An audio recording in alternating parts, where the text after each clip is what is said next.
El 28 de noviembre de 2018, la Corte Interamericana de Derechos Humanos dictó sentencia en la que declaró la responsabilidad internacional del Estado mexicano por la desaparición forzada de Nitza Paola Álvaro Espinosa, José Ángel Alvarado y Rocío Irene Alvarado Reyes. En el contexto de la implementación del operativo Conjunto Chihuahua y la lucha contra el crimen organizado en México, con la participación de las Fuerzas Armadas en labores de seguridad ciudadana. Esta demanda se hizo siguiendo los lineamientos del artículo 3, 4, 5, 7 de la Convención Americana sobre Derechos Humanos, así como de la Convención Interamericana sobre Desaparición Forzada de Personas. Para profundizar el tema y las implicaciones que el gobierno mexicano tuvo en el caso y por el cual fue declarado culpable, se explicará a continuación la versión oficial de los hechos desde el secuestro de las víctimas hasta la violación de derechos humanos que realizaron los funcionarios implicados en dicho caso. En el presente caso, la Corte, mediante el análisis de la investigación realizada por la Comisión Interamericana de Derechos Humanos, verificó la existencia de un conjunto de desapariciones forzadas en un patrón de impunidad, de las cuales, gran número de estas se encontraban relacionadas con la militarización como estrategia de seguridad pública en la guerra contra el crimen organizado desde el año 2006. Siguiendo dicho ideal, se confirmó un incremento en la violencia criminal y las violaciones a los derechos humanos asociados a la implementación de los operativos conjuntos contra el crimen organizado en el estado de Chihuahua. De acuerdo a las declaraciones de los testigos presenciales de los hechos, el 29 de diciembre de 2009, aproximadamente entre las 8 y 9 de la noche, José Ángel Alvarado Herrera y Nitza Paola Alvarado Espinosa se encontraban a bordo de una camioneta estacionada en las afueras de la casa de la suegra de José Ángel Alvarado en el ejido Benito Juárez, municipio de Buenaventura, estado de Chihuahua, cuando fueron detenidos por alrededor de 8 y 10 personas que portaban uniformes militares, quienes les obligaron a abordar una de las camionetas particulares en que arribaron y tras lo cual huyeron con rumbo desconocido. Más tarde, cerca de las 9 o 10 de la noche, entre 8 y 10 sujetos que portaban uniformes militares arribaron al domicilio de Rocío Irene Alvarado Reyes, ubicado también en el ejido Benito Juárez, en donde se encontraba acompañada de sus 2 hermanos y de su hija, todos menores de edad, y de su madre, Patricia Reyes Rueda, y tras detenerla, la obligaron a abordar un vehículo que se retiró del lugar. A partir de que sucedieron los hechos, no se tiene noticia del destino o paradero de las 3 víctimas. Familiares de las víctimas y algunas autoridades declararon que durante la búsqueda de las víctimas encontraron diversos indicios sobre la participación de agentes estatales en su desaparición, por lo que se iniciaron al menos 13 procedimientos de investigación, 7 procedimientos judiciales y 2 procedimientos administrativos. Sin embargo, a la fecha de hoy, aún se desconoce el paradero de los desaparecidos, así como no se han esclarecido los hechos ni sancionado a los responsables. Es importante mencionar que el caso fue cedido a la jurisdicción militar por un periodo de casi 2 años, por lo cual se obstaculizó y fragmentó la investigación de dichas desapariciones. Sumando a esta limitante en la investigación se adhieren los distintos actos de hostigamiento o amenazas en perjuicio de algunos de los familiares de las víctimas, quienes se vieron en la necesidad de desplazarse en su lugar de origen.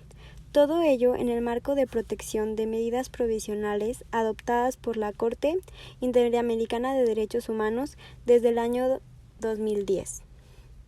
Debido a estos hechos, la Corte declaró que derivado de la falta de investigación efectiva e impunidad en el caso, se violaron los derechos a las garantías judiciales y protección judicial, según el artículo 8 y 25 de la Convención sobre Desaparición Forzada, así como la violación en la adopción de medidas internas, dictado por el artículo 2 de la Convención sobre Desaparición Forzada.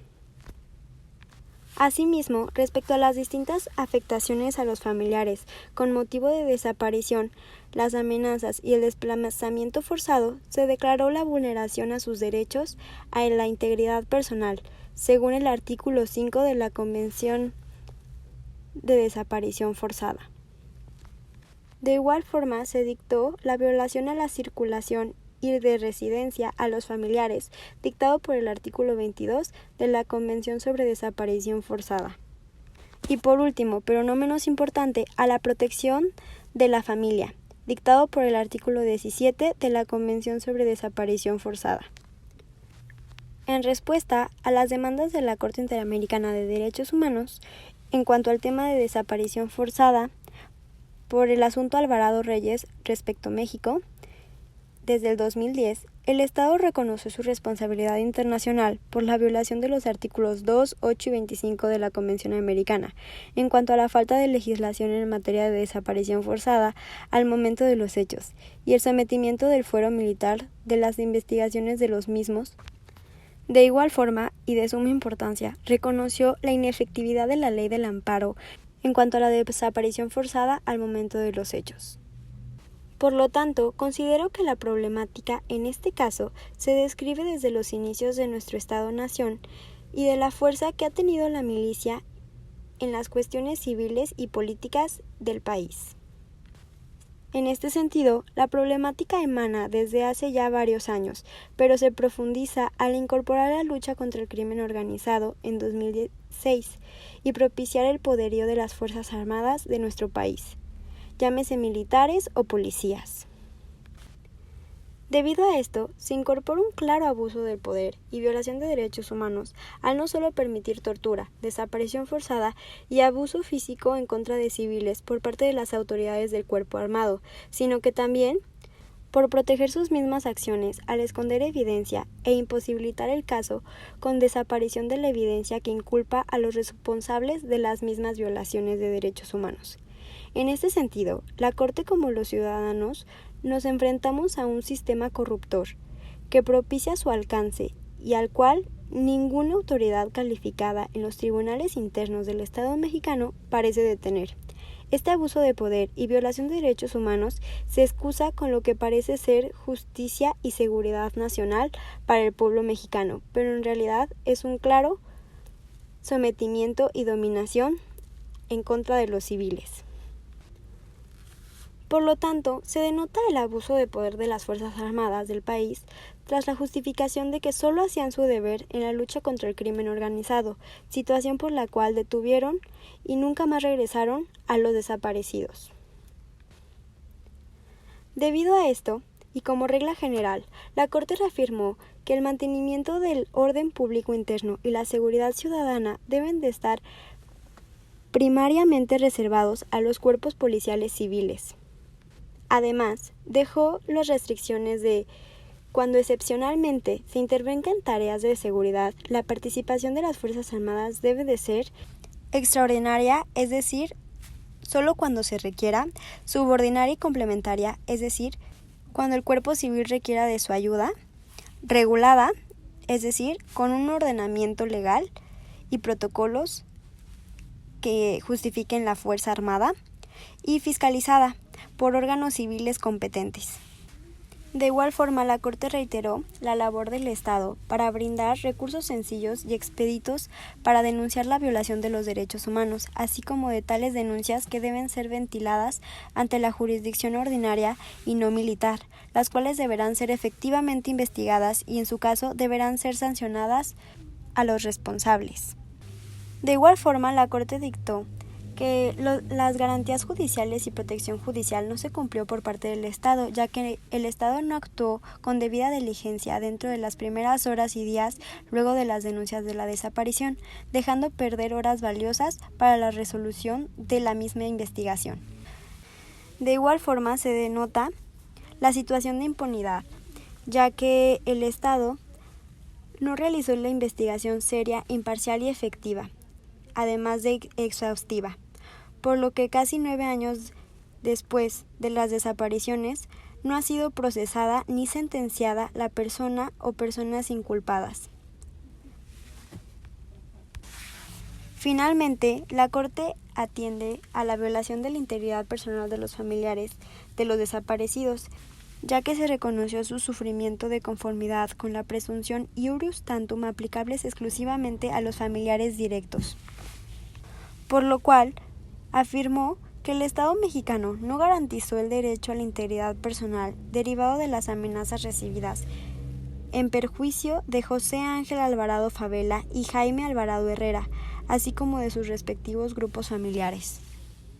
Por último, respecto a las medidas de reparación integral, la Corte reiteró que la sentencia constituye por sí misma una forma de reparación y determinó las siguientes medidas. En medida de investigación al Estado, este debe determinar el paradero de las víctimas e investigar y determinar a los responsables de acuerdo a los estándares de la sentencia. En este sentido, me pareció muy conforme la obligación del Estado a determinar y continuar con la investigación para encontrar el paradero de las víctimas, ya que sin el seguimiento de la investigación se estaría dando por sentado la muerte o fallecimiento o simplemente se estaría como aceptando que el Estado se diera por vencido ante dicha investigación, lo cual daría como consecuencia la impunidad de dicho caso. Así que me pareció muy certero que la Corte Interamericana obligara al Estado a continuar con la exhaustiva investigación que años anteriormente al juicio no se efectuó correctamente. De igual forma me pareció acertado, ya que asegura el funcionamiento de la investigación y es una manera de reparar el daño y encontrar justicia para los familiares de las víctimas y de las propias víctimas. Al final de cuentas es obligación del Estado asegurar un debido proceso y la resolución del caso en cuestión. También se